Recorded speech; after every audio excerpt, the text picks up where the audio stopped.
ठिकाणी दिनांक 15 ऑगस्ट रोजी स्वातंत्र्य दिनानिमित्त जिल्हाधिकारी या ठिकाणी नागरिकांच्या असणाऱ्या ठेवीच्या रकमा अशोक सहकारी बँकेत बनावट कागदपत्रांच्या आधारे कर्ज वाटप केले जात असल्याचा आरोप करून या प्रकरणी चौकशी करून तातडीने बँकेचे सीईओ, व्यवस्थापक आणि इतर दोषींवर गुन्हे दाखल करण्याची तक्रार रिपब्लिकन युवा सेनेच्या वतीने जिल्हा उपनिबंधक कार्यालयात पुरावे देण्यात आले आहेत। जिल्हा पोलीस अधीक्षक कार्यालय आणि जिल्हाधिकारी कार्यालयाकडे निवेदन देण्यात आले आहे।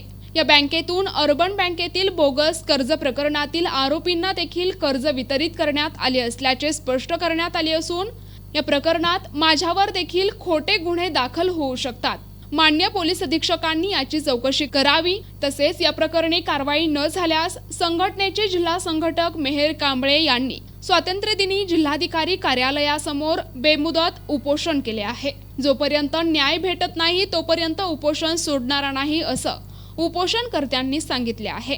कार्यकर्ता तसंच रिपब्लिकन युवा सेना जिल्हा संघटक अहमदनगर कथित नगर अर्बन बँकेचा घोटाळा आता ताजा असतानाच आपल्या नगर शहरातील अशोक सहकारी बँकेचा घोटाळा आज माझ्यासमोर उघड झालेला आहे। त्याच्या संबंधित मी सर्व पुरावे उपनिबंधक कार्यालयात दिनांक 13 तारखेला जमा केलेले आहेत। हा त्याच सदर जागेचा लेआउट आहे। या लेआउटमध्ये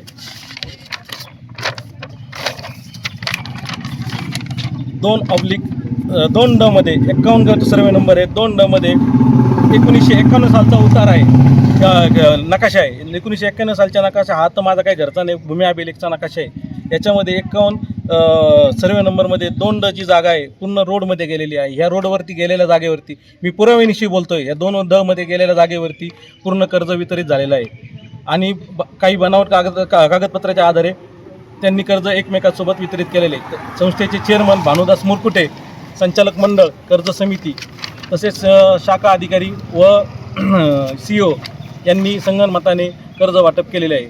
नगर अर्बन बँकेच्या कथित घोटाळ्यात आरोपी दिनेश लहारे हे असताना व त्यांचे कर्ज खाते NPA असताना, तसेच आंधळे, अवतडे व परेश वाघ म्हणून अशा 4 लोकांना मिळून 12 कोटीचं कर्ज वितरित झालेलं आहे। बँकेचे चेअरमन भानुदास मुरकुटे, संचालक मंडळ, कर्ज समिती, शाखा अधिकारी व हे सर्वांनी संगनमताने आपापसात कर्ज वाटप करून त्या संदर्भातले सर्व सखोल पुरावे माझ्याकडे आहेत। या पुरावे आणि माझं त्यांना ओपन चॅलेंज आहे की त्यांनी स्पॉट व्हिजिटला माझ्यासोबत ते जर म्हणतायत ना, त्यांचे सगळे त्यांच्या अशोक सहकारी बँकेचं मला पत्र आलेले दिनांक 8चं।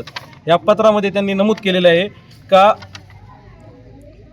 बँकेकडे सदरचं सर्च रिपोर्ट मूल्यांकनाला अस्तित्वात आहे आणि बँकेकडे सदर रोड वायडिंग गेल्याचे कागदपत्र असतील तर त्यांनी बँकेत सादर करावे। हे कागदपत्र मी उपनिबंधक कार्यालयात सादर केलेले आहेत। तर त्यांची जर स्पॉट व्हिजिट, माझे चॅलेंज आहे त्यांना, स्पॉट व्हिजिटच्या दरम्यान त्यांनी भूमी अभिलेखचे अधिकारी, त्याच्यानंतर नगर रचना विभागाचे अधिकारी, उपनिबंधक साहेब व बँकेचे शाखा अधिकारी व सीईओ यांनी माझ्यासोबत स्पॉट व्हिजिटला यावे व तिथं असलेली जागा त्यांनी मला दाखवून द्यावी।